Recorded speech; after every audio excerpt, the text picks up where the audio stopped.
Good morning, everyone, and welcome to the Universalist Unitarian Congregation of Phoenix. What, are you so surprised? Unitarian Universalist. Oh, did I say it wrong? Oh, wow.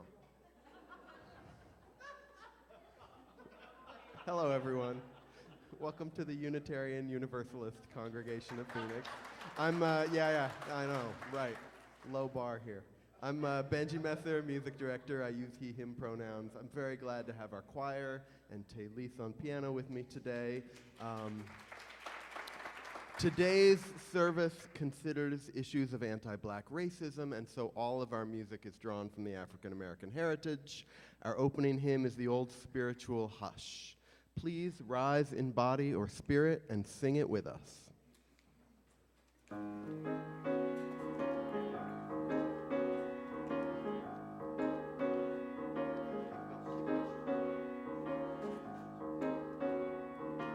Hush is the first verse. Hush. Let's go back to the first verse. I think that's the second or third. There we go. Oh, no. Here we go. Hush. Hush. Somebody's calling my name. Hush.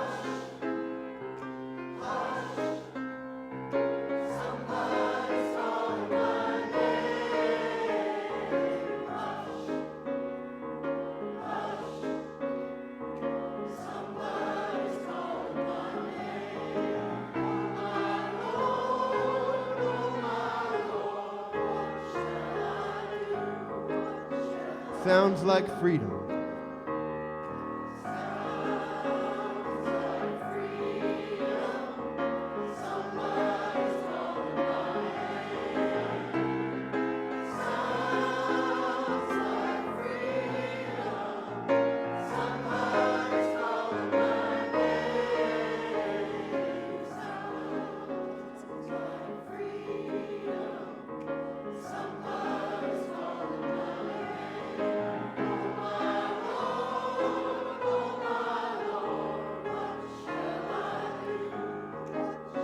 Sounds like justice.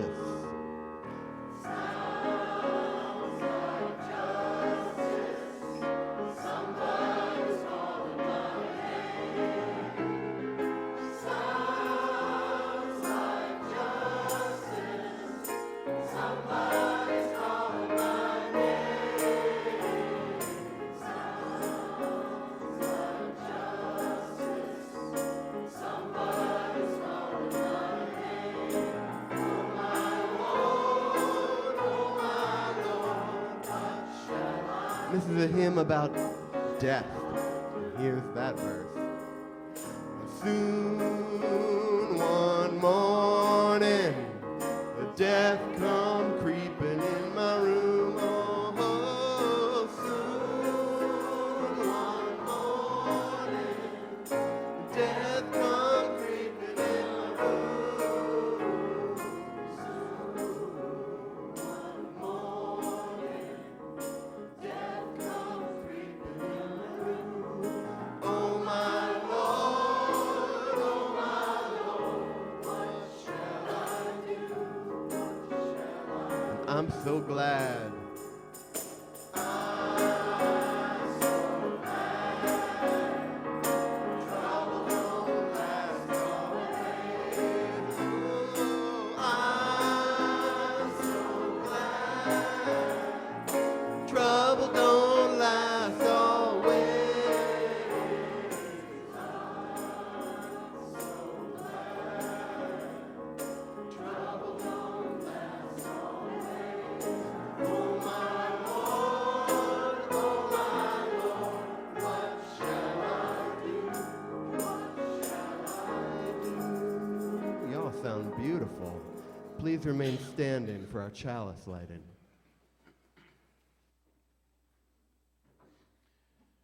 Good morning. Good morning. I'm John Palumbo. My pronouns are he, him, and I'm your worship associate today. Join me as we recite our covenant, and Jeff Anderla lights our chalice. If you're watching remotely and have a chalice with you, please light it with us.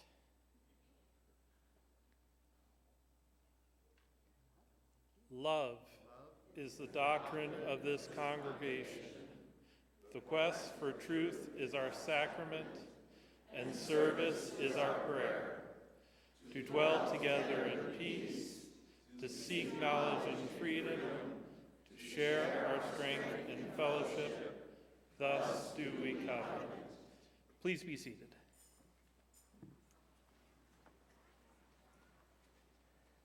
Good morning. Welcome to this service. My name is the Reverend Christine Dance. I use she and her pronouns. And if the Mercury win today and go on to the finals, your minister is going to lose her mind. In this sacred space, we celebrate our humanity, our diversity, and the boundless love that unites us all. The Unitarian Universalist Congregation of Phoenix strives to be a spiritual community for our time. And oh, do we need it in our time. We are theologically diverse, radically inclusive, and justice-centered. Our doors swing wide open to embrace all who are seeking a welcoming place.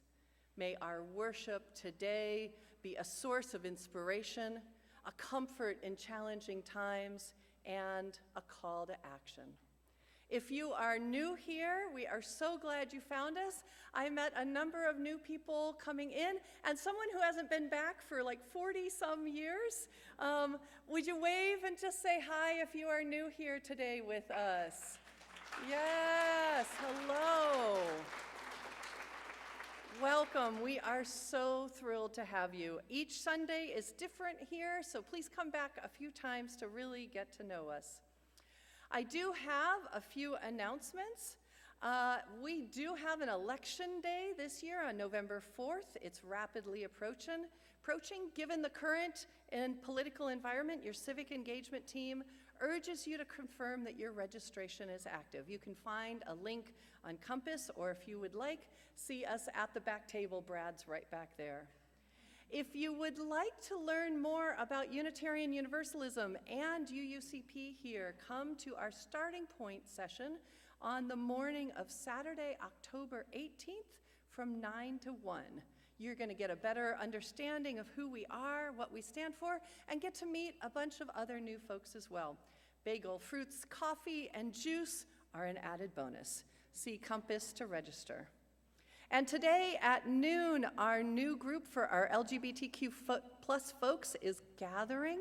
Join the Rainbow Coalition group to come together, share stories, and set the tone for our group's journey together. If you are looking for community and connection and a safe place to belong, join us in Annex B. It's down the hall. There's a door out and just across the patio there to Annex B. And now, let us settle in. Let us calm our hearts. Let us draw deeper into the present moment and into our worship.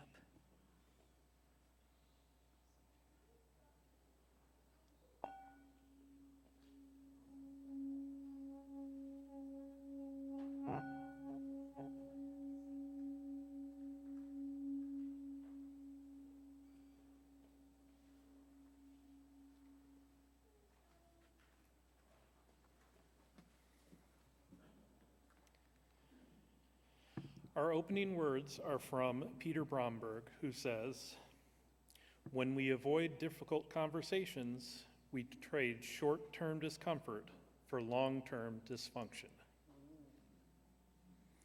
I now invite anyone who would like to come forward for Together Time.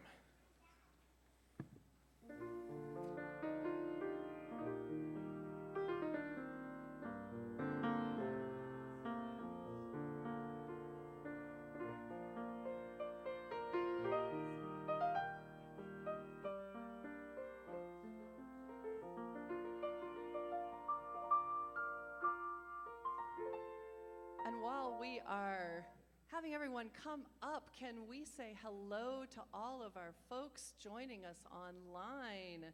Hello to everyone on Zoom. Feel free to put on your camera and wave. Hello! Hello, all of you beautiful people. And let's send them hearts. Yes, beautiful, wonderful. So hi, everyone. How are you?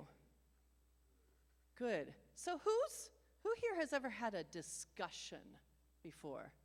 Have you had a discussion before, Oliver? You've had some discussions? What? You've not? So that I know what to say. I'm just going to be totally transparent because I don't remember much anymore, so I have this with my words on it. That's why I hold that. Yeah. So what would you all say a discussion is? What is a discussion? You know what you want to say? Or was that a touching your face, or was that a I know what a discussion is? You want to say anything in the mic, or are you comfortable? Only if you're comfortable. People talk. Yes, when people talk. Together, that's a key piece of it, right? Because we can talk, but a discussion is actually when we do it together, and hopefully when we hear each other. Do you know what a discussion is too?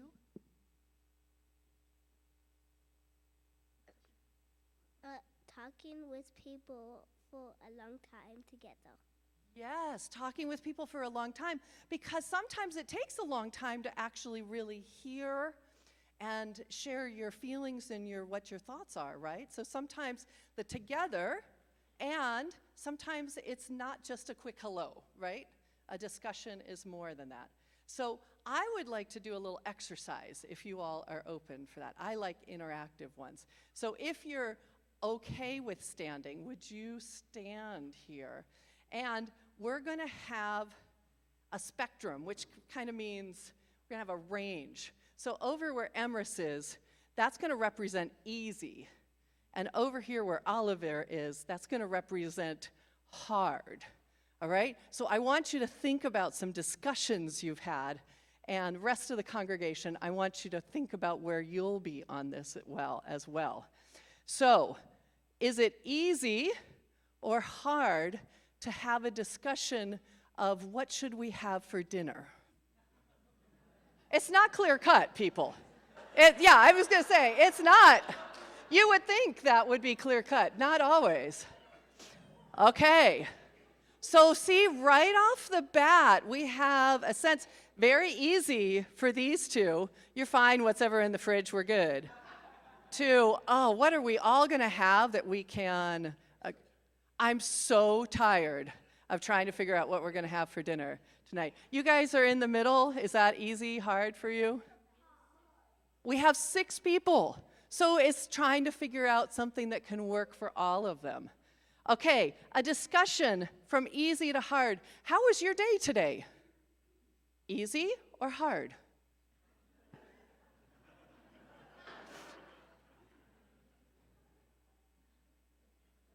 I know, there's some thinking on this. Like, it all depends. Okay, so no one's saying it's really hard, but no one's saying it's the easiest discussion over here. Jez, is that sometimes depends? Is it sometimes hard, sometimes easy? I'm going with the flow, Reverend Christine, yes. Okay, a discussion around either with youth or adults. Why do people hate each other? Is that easy or is that hard? You're doing more than going with the flow now. You have an answer? Okay, excellent. I would love to hear it. It's the root of many problems are systemic racism. There's the answer. The answer, you know the answer. Excellent. Okay, so nice range here. Sometimes it can be really easy, sometimes it can be hard. How about this one? Do we want to go out and play? Easy or hard?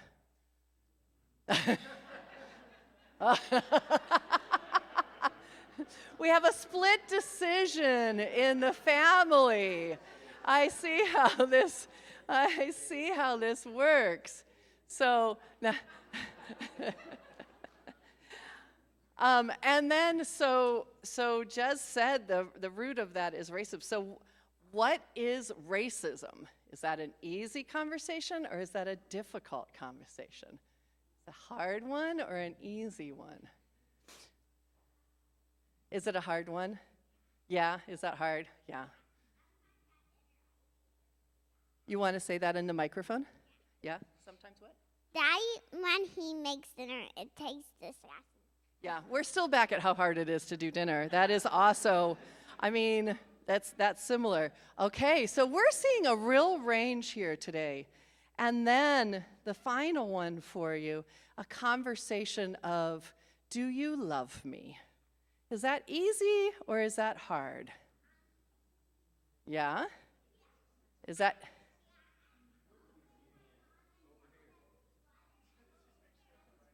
You want to say that out loud? My mom and dad and my brother and sister, and it's so because it's so fun, and every time he does just try to go outside, and yesterday when it rained, and after the rain was done, rain actually snowed. Yes.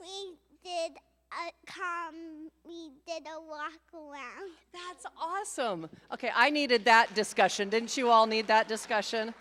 Wonderful. Okay, thank you all for this exercise. This was a simple or not so simple way to show that some conversations are easy, some conversations are hard, and they're not all the same for everyone, right? What we might think is easy could be difficult for somebody else, and at the end of the day, we still need to figure out what we're going to have for dinner, right? But we have these conversations all the time. Hopefully, they are all done with love.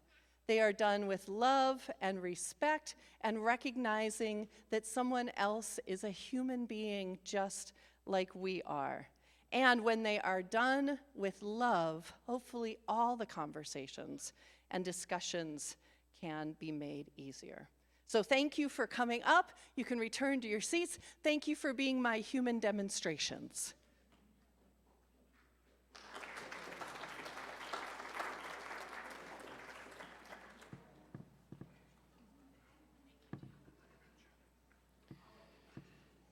Each week, we split our offering between the congregation and an organization that shares our values.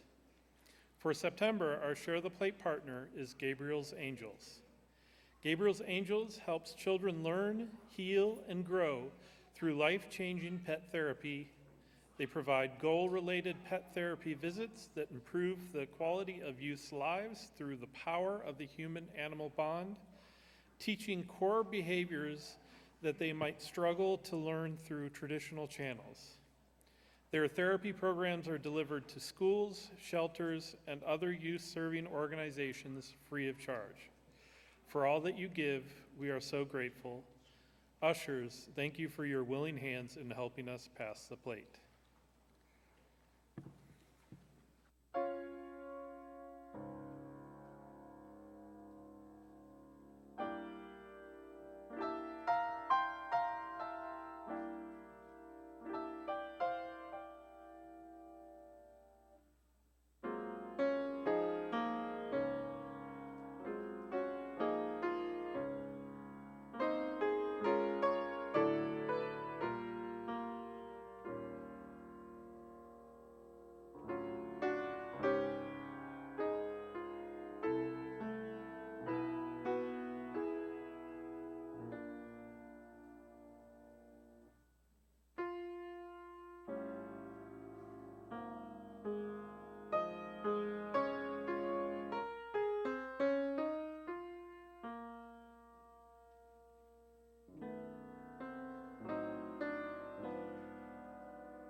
We recognize that our lives are interconnected. Part of our journey as a community is sharing our significant milestones, our joys, and our sorrows.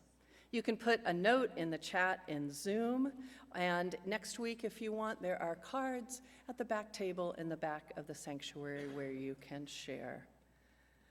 So today we have a few of them in the cards. And we have from Johnny Lifshitz, on behalf of UUCP, this was something that Karen and I said on the way in, the rain stayed outside of UUCP. The roofs did their job, no shop vacs or brooms anymore. For those of you who are new to UUCP, when it used to rain, it just rained right into our children's ministry spaces, and we would have to come and clean them up at every rain. And hooray for that not happening anymore. From Sam and Michelle, happy heavenly birthday to Carrie Turman, who would have been 69 today. Happy birthday. And from Pete Creelman, gives thanks to our caring team who came by his house this week to drop off a caring card and wishing him the best on his cancer treatment. We're so glad to be able to care for you, Pete. And from Jade in our sound booth, progress. I finally got transportation in the form of a new motorcycle, and I was still late. But we are glad for transportation.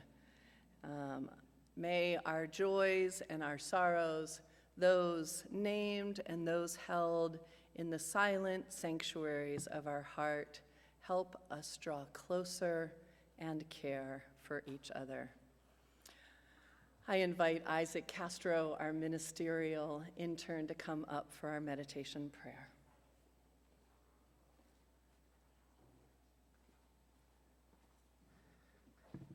I invite you into a time of meditation and prayer. Before coming to UUCP, I was a chaplain at a hospital. I spent a lot of time being present with folks through some of the most challenging times in their lives. That experience has led me to meditate, reflect, and pray about my time alongside all of you at UUCP. This is my prayer for us. I pray that we love one another, to be celebrating with each other during our shared joyful times, to offer deep empathy when any of us is going through tough times, to listen to each other more when others are sharing, to have an appreciation of another's perspective when it differs from our own, to be in the space with each other even when we don't know what else to offer, to care for one another during these turbulent times our world is experiencing, to share our love for each other unapologetically. We are all part of this sacred community for a reason. We hold our faith centered in love, so let us center love for one another. Let it be so.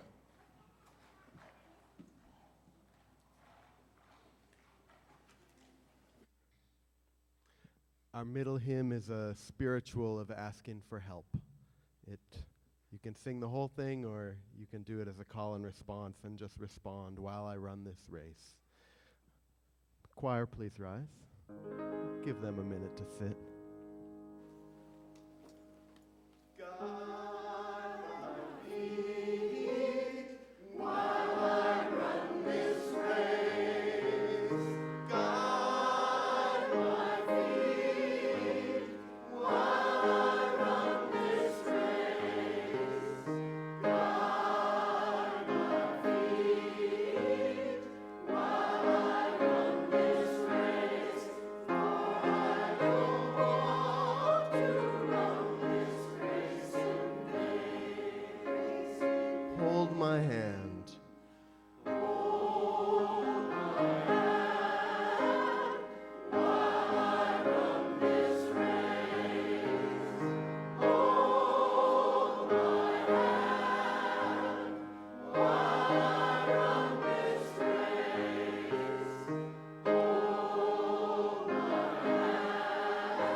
Let's stand, everyone. Stand by me.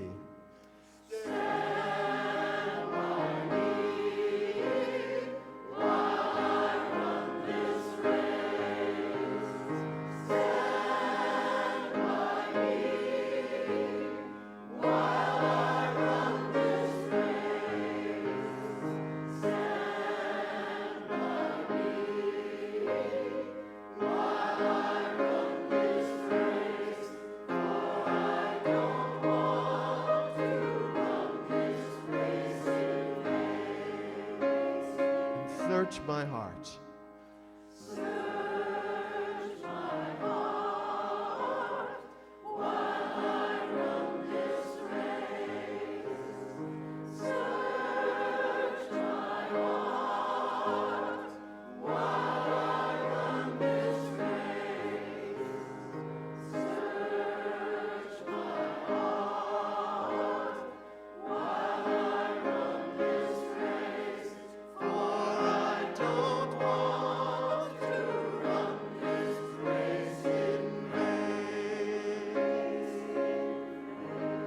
Thank you all. Please be seated.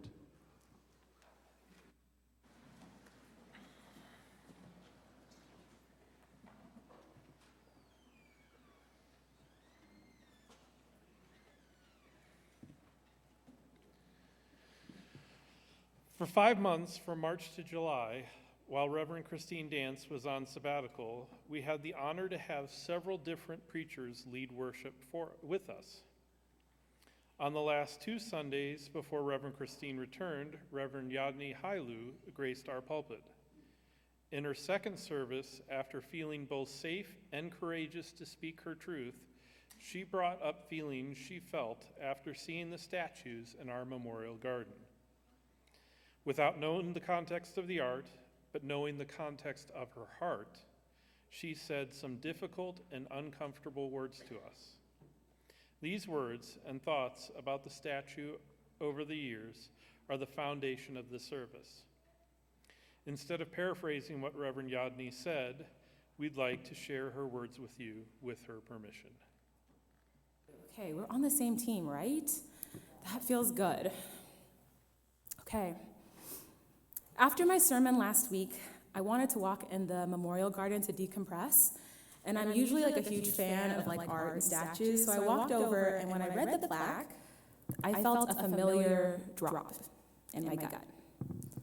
Those 4 adult, naked women were supposed to represent the 4 children who were killed by a domestic terrorist in 1963. I don't get it. I don't know what could be highlighted about dignity, about personhood, about truth or love by depicting them as adults in these obscure poses without clothes. I felt pretty gross and disappointed and annoyed when I tried to understand what the artist is portraying. When I read the patterns from my vantage point, as a Black woman, I see the stories of girls being forced to grow up too fast, or to be sexualized as part of their value. African descendants from Africa depicted nude doesn't exist without a context. As a Black person, I know the American story strips people who look like me from dignity, from protection, from care, from privacy. There was no subversion of tropes. There was no reframing. Look it up, babe, I said. I know it's a white guy. It's a white guy. I just can't believe it's here. I told my husband, and he did look it up, and I sighed in front of the woman holding a cloth in her arms.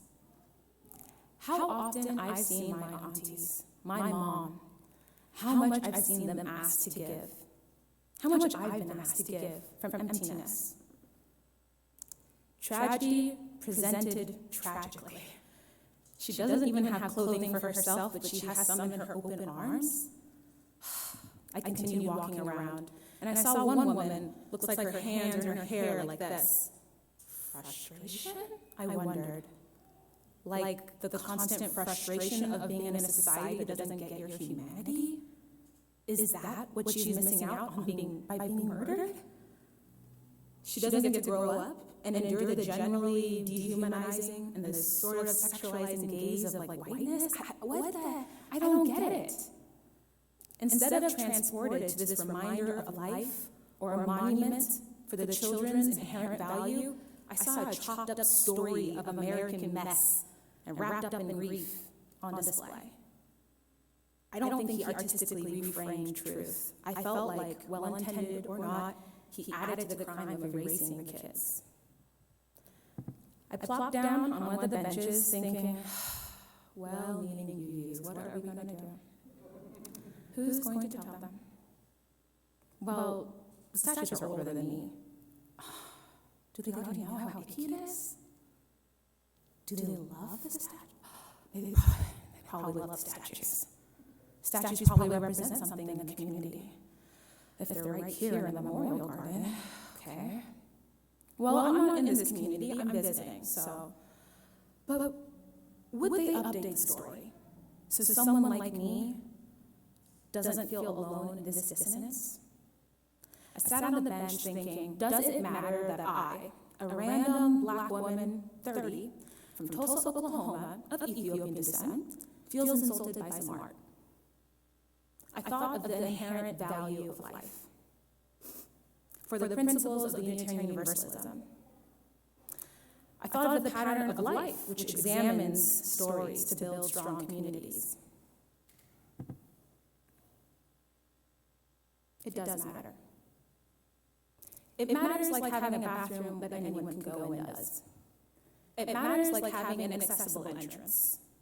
It matters like having a rainbow flag to sign that you are safe.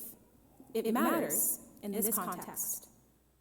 We can debate the past, but in the present, these are a very weird tone to have to memorialize dead children. These statues, to me, do not depict what I feel is the heart of UUCP. The love, the devotion, the empathy, the solidarity with the marginalized, a respect for life, reverence for Denise and Addie and Carol and Cynthia. I believe wholeheartedly the inherent value of countless children victimized by unexamined stories deserves a monument. I think this is a great community that could care for it. But I didn't get any of that from the statues out there. I told Reverend Christine, and she listened like it mattered. I obviously told my husband while we were looking at them. My mom, my sister, and their reactions mirrored my own, validating I'm not saying something that's totally out of left field. It is weird. And now I said it to you.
I lived in Cincinnati, Ohio in the 1990s. It was a wild time in Cincinnati. It was middle America, Ohio, but Cincinnati had very strong German and Catholic roots. People from Cincinnati identified first with what Catholic parish they went to, and often what Catholic school they attended. It was a town where there was an east side and a west side, and the people rarely went to the other side. Many of them had grown up there, as had their parents and their grandparents. There were a few pockets of progressiveness. Shout out to the 3 Unitarian Universalist congregations in Cincinnati, but tradition rang strong. In 1990, the Cincinnati Contemporary Arts Center showed an exhibit of Robert Mapplethorpe photographs. How many of you know Robert Mapplethorpe? Robert Mapplethorpe was an American photographer, best known for his black and white photographs. His work featured an array of subjects, including celebrity portraits, male and female nudes, self-portraits, and still life images. The exhibit included nude photographs, including some photographs of men in sadomasochistic poses. While the exhibit created a stir in other cities where it had been exhibited, Cincinnati took it to another level. The Contemporary Art Center and its then director, Dennis Berry, were arrested and charged with pandering obscenity. After much stir and an incidental exponential interest in the photos and increased value of all Robert Mapplethorpe photographs, a jury returned a not guilty verdict. This case, among others, led to a great debate on whether tax dollars should support the arts, and if so, who decides what is offensive or obscene? And if art can be considered a form of free speech, is it a violation of the First Amendment to censor art? It is, to this day, an issue that comes up often. I was still a young adult, and Cincinnati being on the map for this issue was really intriguing for me. I was, and still am, someone who loves to talk about deeper issues, and it brought up a lot of nuances and perspectives for me. Frankly, it made art more interesting for me. This controversy comes up in my mind often. Karen Finley, who is an American performance artist, musician, poet, and educator, was also attacked by notables such as Jesse Helms for decency issues around the same time. She had strong words about art that pushed boundaries. She said, "Art as transgression or any transgressive act becomes a Rorschach test for the culture it comes out of. In one sense, transgressive art is a kind of psychic problem solving at the cultural level. It looks head-on at unresolved hostilities, humiliations, and traumas. It offers catharsis, and you could say that it's only in the aftermath of catharsis that healing is possible. But the culture is not ready to face those hostilities, humiliations, traumas. Then it responds with tremendous anxiety. Anxiety which is often expressed as hostility towards the artist." So that is about Karen Finley and about Robert Mapplethorpe. But some of those words I bring into this context as well. These statues were created following the killing of 4 girls in a church bombing in 1963, and the art was by the artist John Waddell. Waddell was compelled to make the statues after the bombing of the 16th Street Baptist Church by members of the Ku Klux Klan on September 15th, 1963. Yes, the anniversary was just a little bit ago. 4 girls were killed in the bombing: Addie Mae Collins, who was 14, Cynthia Wesley was 14, Carol Robertson was 14, and Carol Denise McNair was 11. In what could arguably be considered his most famous piece of art, the art is entitled "That Which Might Have Been, Birmingham, 1963. Waddell describes the piece this way: "The total group stands as a prayer of atonement and symbolizes the unfulfilled maturity of the 4 black girls killed in the church bombing in Birmingham, Alabama on September 15th, 1963. The total group implies nobility, perseverance, and hope. The negative space in the center of the 4 figures implies the base of a vortex reaching heavenward and suggests the need and desire for supernatural aid. On the raised hand of the figure facing northward is written the word prayer. The overtone of the total group is earnest hope for understanding among humankind." At the dedication of the art at UUCP, Waddell said the following: "From a world torn asunder by artificial and meaningless barriers where differences create misunderstanding and fear, we look to a future of harmony and peace, where differences quicken interest, reveal beauty, and create a desire to understand. To the achievement of such a world, we dedicate this art, keeping in memory the lives of those innocents memorialized herein." Now, you need to know that there has been controversy around these statues basically since the inception. This is not new in 2025.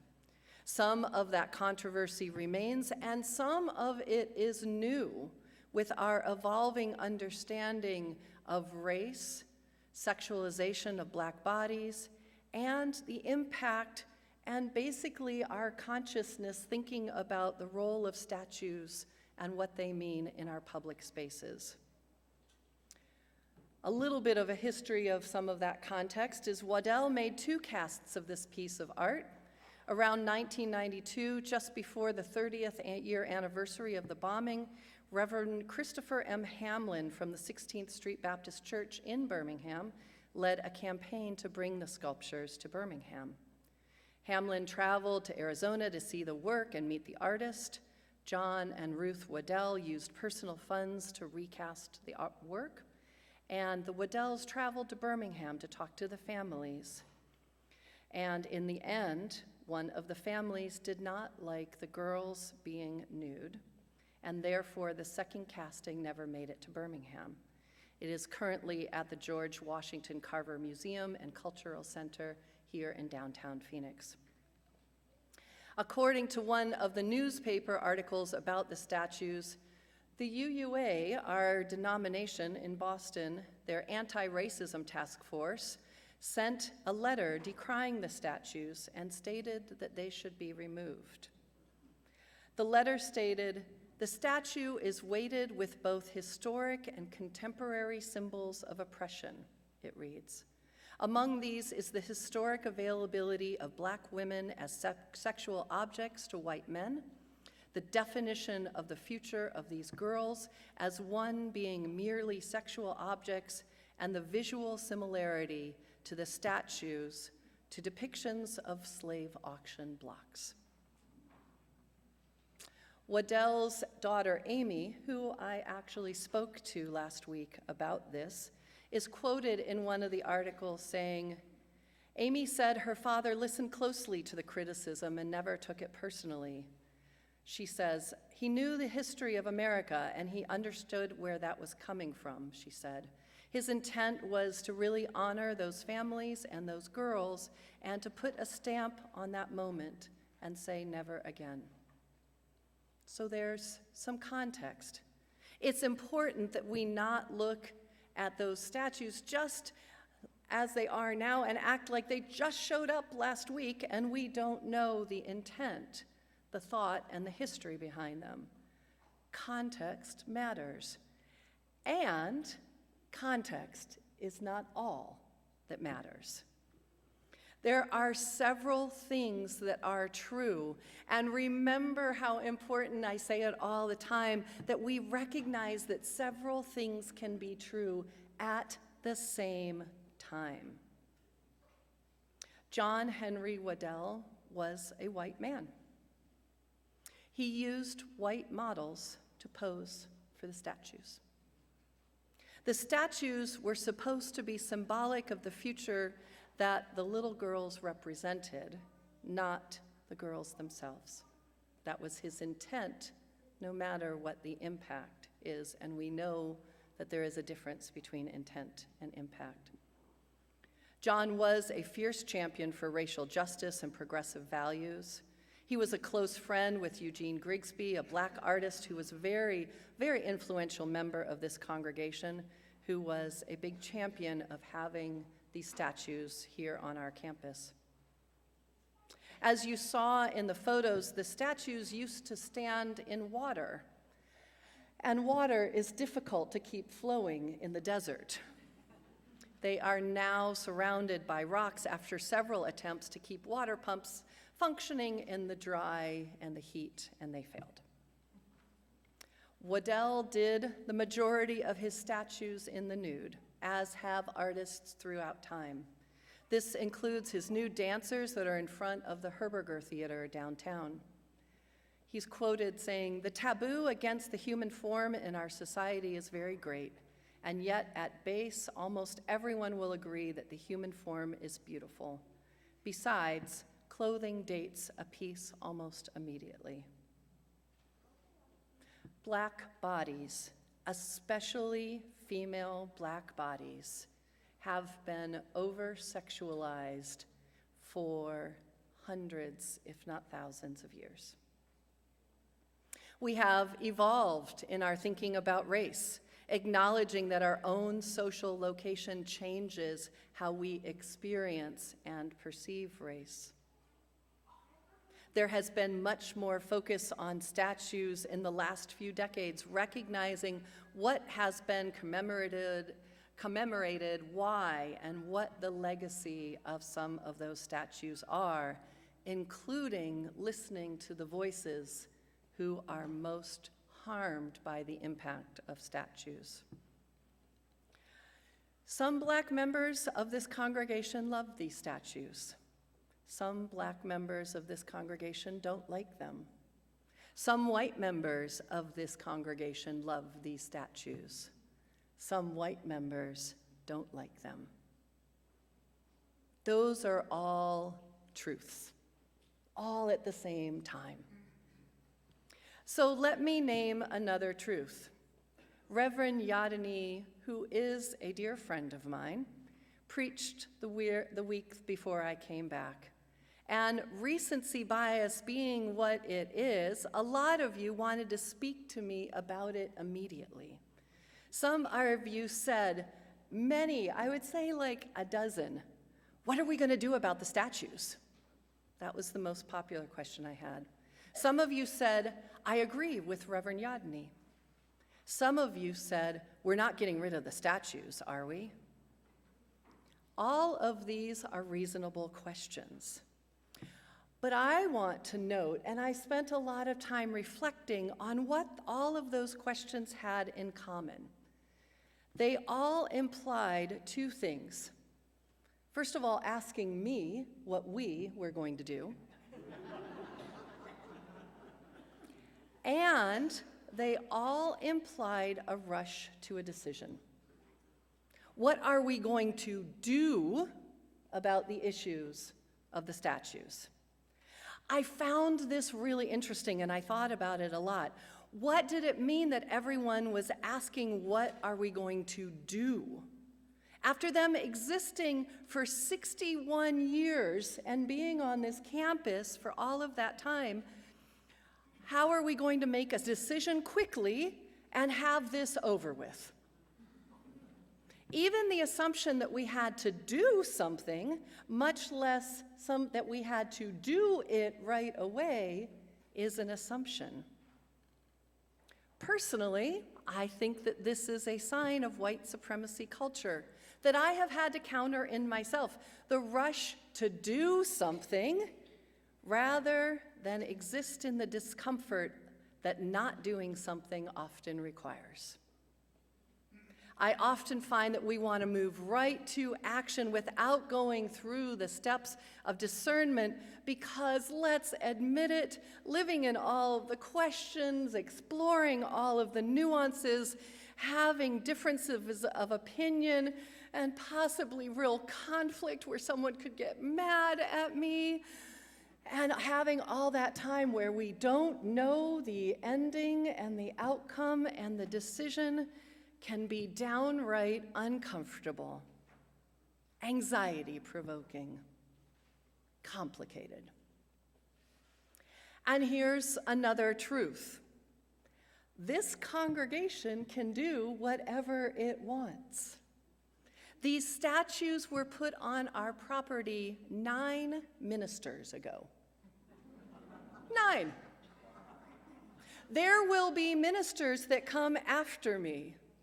And as much as you might want me to be, I am not queen of this congregation. There is not a single scenario in which I will stand here from this pulpit that all of those 9 other ministers have preached from and state, "Hear ye, hear ye. This is my official proclamation of what we shall do about the statues." You're laughing because it's true, right? That is not my role. That role belongs to you, to the members of this congregation, if you choose to take it on. My role is to help us think of the most thoughtful, moral, inclusive, love-oriented ways to help us think about difficult situations. And I have to tell you, I've thought about this one a lot. I thought about it for many years and was thinking, oh, we should preach about this sometime, and then a pandemic and white supremacists and a lot of chaos. And we're still in a lot of chaos, and yet here we are. Instead of telling you what to do, I'd like to propose a challenge to you, this UUCP congregation. This is one that our ministerial intern, Isaac Castro, and I are willing to help you with, to hold the container for. My challenge to you is the following. I challenge you to put aside the white supremacy culture of urgency thinking and live in some of this discomfort. I challenge you to not make a decision about the statues for at least 1 year. This is a way to make sure that we have some boundaries around it, that we don't go, oh, wait, this is more uncomfortable than I thought. Can we just please make a decision?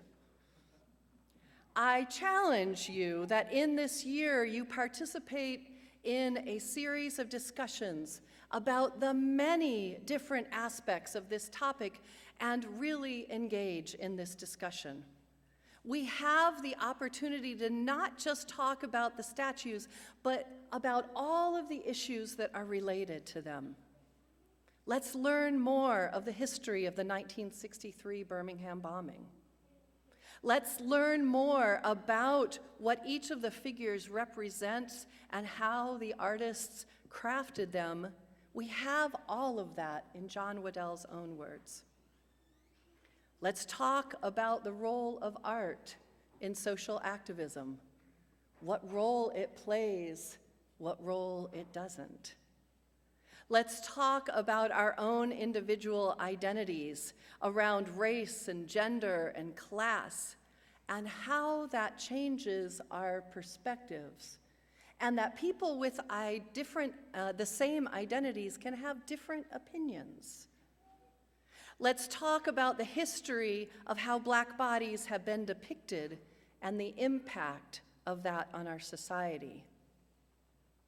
Let's talk about the responsibility of white artists depicting Black bodies. Let's talk about exploring how you feel, what you think, how this art moves you in one way or another, or doesn't, and digging into why that might be. I challenge each and every one of you, whether this is your first time here today or you have been here since the statues went up. Is there anyone? There's people here who have been close to that, but a lot of us are new since then. But I challenge you to go out into the memorial garden and sit with the art. Explore both what your mind is saying to you, but also what your heart is saying. Be open that it may be saying multiple things to you, or that you don't know if it's saying anything at all. I challenge you that even after a year, you don't have to make a decision, or you can make a decision. It's your choice. And you have options beyond, do we keep them or not? You could decide at the very least there needs to be a placard that explains some of the context. All we have right now is the name of the art and the name of the artist. That's all Reverend Yadney had to go on. Maybe we should describe the context, the meeting. Maybe we should even write how we spent some time discerning about it and what we came to around it. That will be your choice in a year. The other reason I am challenging you to have these conversations, and one of the reasons I think that now is the ideal time to do this, is that having courageous conversations is a skill that we are sadly losing in our culture. If anything, the last 2 weeks has amplified this, and it is amplifying rapidly, my beloveds, rapidly. How many of you have people you used to be able to have rich conversations with and now can't converse with at all? Yeah. How does that feel? What are some words of how that feels? Awful. It hurts. It hurts, painful, sad. Yeah. What's that? Ugly. Lonely. Ridiculous. Sad. The opposite of love. Frightening. Yeah. Unchallenged. Woo. Yeah. These are not words we want in our congregation, are they? No. We are seeing that if people have a disagreement, they cut each other out of their lives. They denigrate them. They find people to gang up on them. We triangulate to talk about them with somebody else, and worse. As we have seen in the last 2 weeks, where someone disagreed with a political figure or ICE agents, and I'm sad to say there was a shooting at a Mormon church this morning. They show up and they kill them. What kind of society is this?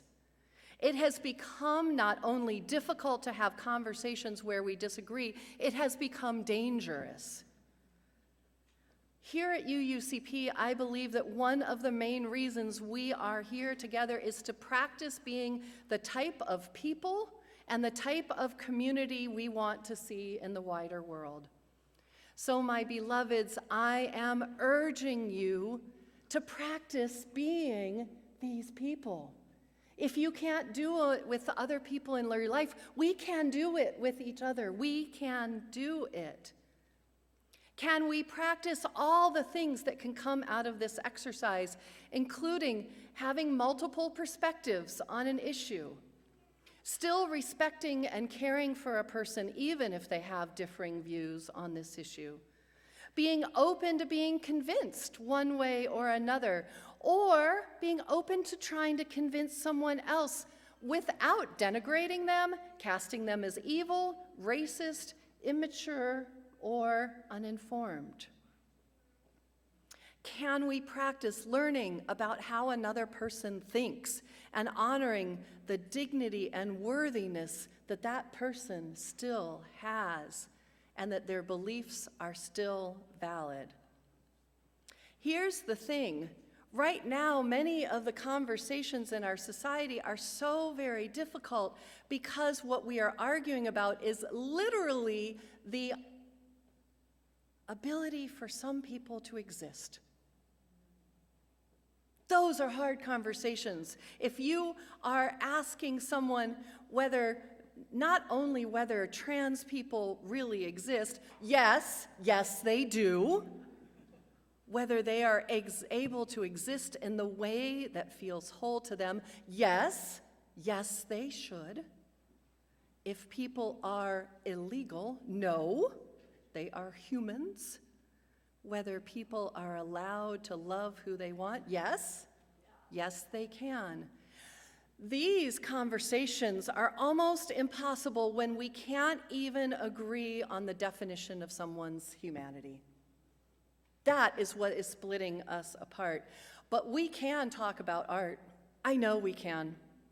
I know that this community is thoughtful, can handle nuance, can hold people's rights to having different opinions, can still love each other in our differences.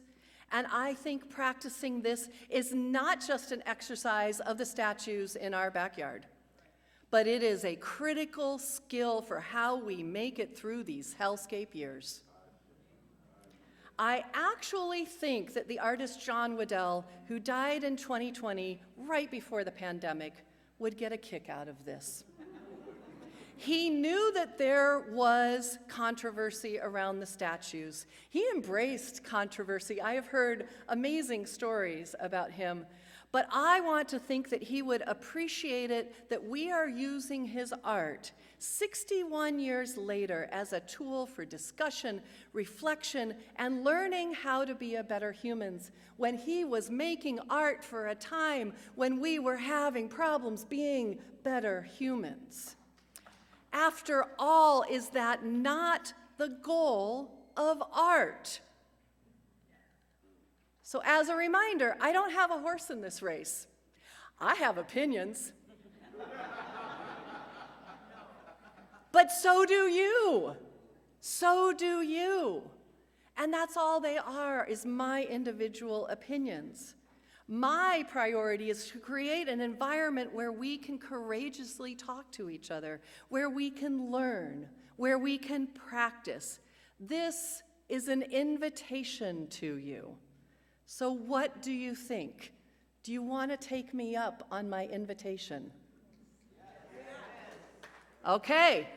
Do you want to think about the nuances and recognize the different opinions? Do you want to practice this so that we can be better at having courageous conversations in the difficult times that we still have ahead of us? And can we commit to having these conversations with the values that we cherish: respect, love at the center, worthiness, care, dignity? Awesome. Let's get on with it then. Let's go be the world that we want to live in. Amen.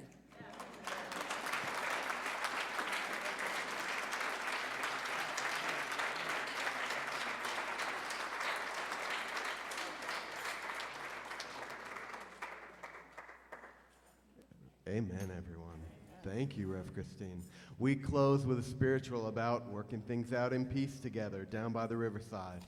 And I got to sing this last year as a call and response, and I'll never do it any other way again. It's such a pleasure. So I'll say what I'm going to do.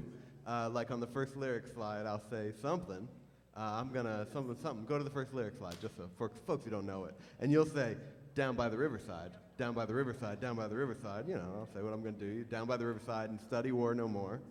And then there's a chorus at some point. That's the next slide. I ain't gonna study war no more a bunch of times. All right, so you got it? We don't need the lyrics anymore. All right, we can take those away. All right, everybody please rise and embody your spirit, and let's do this.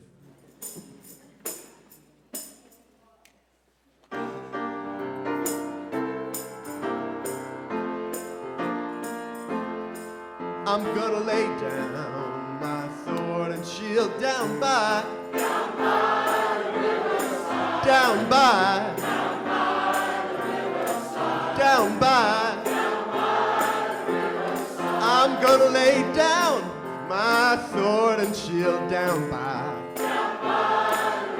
And I'm gonna study and study war no more. You know what else?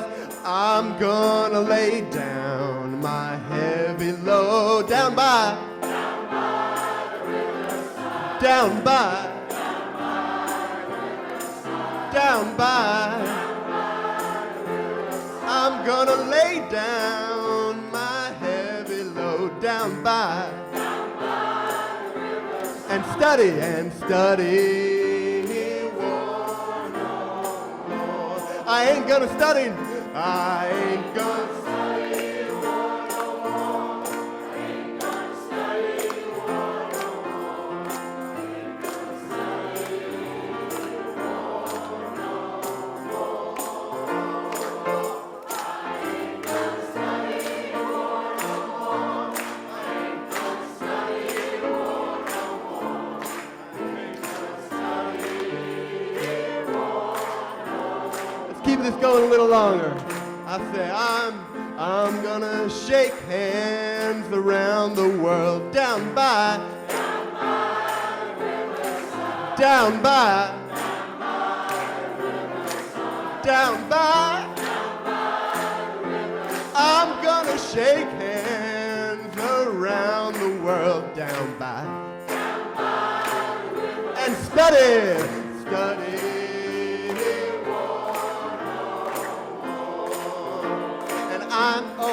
I'm gonna walk down that road of peace. Down by the riverside. Down by the riverside. Yeah, down by the riverside. I'm gonna walk down that road of peace. Oh, down by the riverside. And study.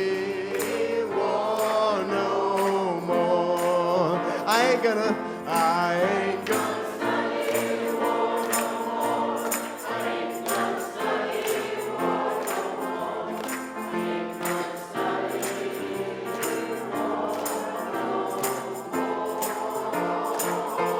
I ain't gonna study war no more. I ain't gonna study war no more. I ain't gonna study war no more. I ain't gonna study war.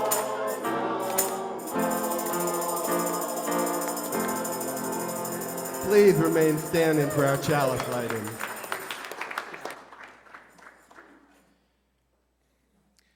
After service ends, noon activities will be listed on the screen. Our newly renovated Johnson Room is open for coffee hour with refreshments, tables, and chairs this week. Okay. Reverend Christine, please close our service. There will be opportunities to have these discussions. We'll be sharing more with you. We will have community discussions. We will have books where you can read about the artist's intent with the art. There is an exploration of all of John Waddell's art in Sedona in November. Watch for it, engage with it. It is not just for here, our world is depending on it. Unitarian Universalist Wayne Arneson says, "Take courage, friends. The way is often hard, the path is never clear, and the stakes are very high. Take courage, for deep down there is another truth. You are not alone. Go in peace, go in love."